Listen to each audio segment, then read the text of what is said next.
Alright, hey, how's it going, guys? I just want to make a little quick video about the verse in Revelation 21:8. So, about a couple of days ago, I was talking to someone online on Facebook, and we started talking about salvation, right? And a verse that came up was Revelation 21:8. Let me read it for you guys really quick. It says, "But the fearful and unbelieving, and the abominable, and murderers, and whoremongers, and sorcerers, and all idolaters, and all eyes shall have their part in the lake which burneth with fire and brimstone," which is the second death. So they used that verse to say that, to show apparently that you can lose salvation, But obviously, for by grace are you saved through faith, and that not of yourselves. It is the gift of God, not of works, lest any man should boast. Or John 6:47, "Verily, verily, I say unto you, he that believeth on me hath everlasting life."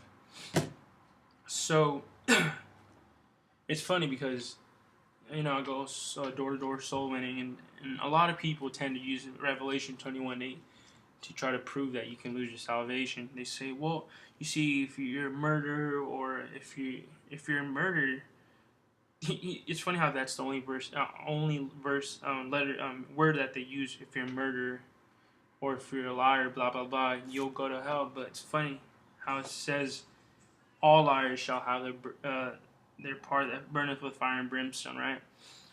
So the thing is, you got to read the whole thing in context. So it's funny how, if you read the verse right before that, it says, "He that overcometh shall inherit all things, and I will be his God, and he shall be my son. But the fearful," and then the next verse is, "But the fearful and unbelieving, and the abominable, and murderers, and whoremongers, and sorcerers, and all idolaters, and all liars shall have their part in the lake that which burneth with fire and brimstone, which is the second death." So you see, the verse prior to that is talking about believers. Then it goes from believers to unbelievers. Obviously, the unbelievers go to hell ultimately for not putting their faith in Jesus Christ, right? For not believing the gospel, which is in First Corinthians chapter 15, 1-4. That's essentially the gospel. But let's read this really quick. It says, and the reason why I know the verse, sorry, I'm going all over the place, guys. It's funny how they never quote the verse before 21:8.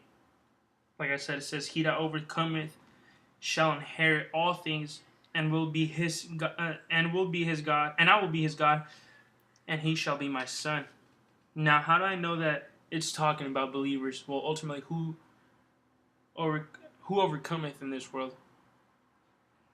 If you go to 1 John chapter 5, verse 5, it says, "Who is he that overcometh? Who is he that overcometh the world? But he that believeth that Jesus is the Son of God." So it's believers. I believe that Jesus Christ is the Son of God. Or chapter 1 John chapter 5, verse 4. "For whatsoever is born of God overcometh the world, and this is the victory that overcometh the world, even our faith." So guys, Revelation 21:8 is essentially, if you want to wrap up 21:8 in a nutshell, it's talking about just unbelievers.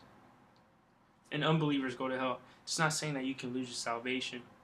It's not saying if you lie, you're going to lose salvation. If you murder, no.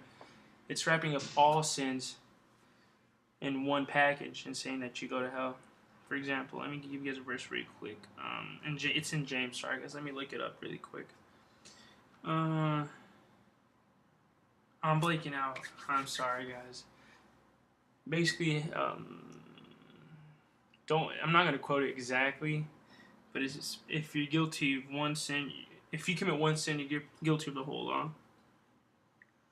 So let me look it up really quick.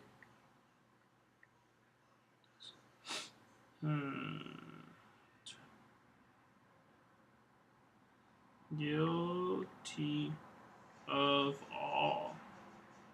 For whosoever shall keep the whole law, and yet offendeth in one point, guys, he is guilty of all. So you see, one sin leads you straight to hell. How many sins did it take for Adam to get kicked out of the garden? One. So 21:8 is Revelation 21:8 is essentially talking about unbelievers, guys. It's not saying if you lie you go to hell. I mean, you do go to hell, not for lying, but for not believing or having your sins paid for. But if you overcome with the world by believing that Jesus Christ is the Son of God, that He paid for your sins, that He was buried and rose from the grave, you're saved. You don't got to worry about that. Let's go to let's go to 1 Corinthians really quick. I always like to quote the gospel. It says, "Moreover, brethren, I declare unto the gospel." This is the gospel which I preached unto you, which also ye have received. By received, and once again, it means believe, received, and wherein ye stand, but which also ye are saved. You're saved by the gospel. If you keep in memory what I preached unto you, unless ye have believed in vain. Believed in vain is believing, believing in vain. That means if you're trusting in faith and works. We're not saved by works. We're just saved simply by believing. It says, "Believed in vain. For I delivered unto you first of all that which I also received, how that Christ died for our sins according to the Scriptures, and that He was buried, and that He rose again the third day according to the Scriptures."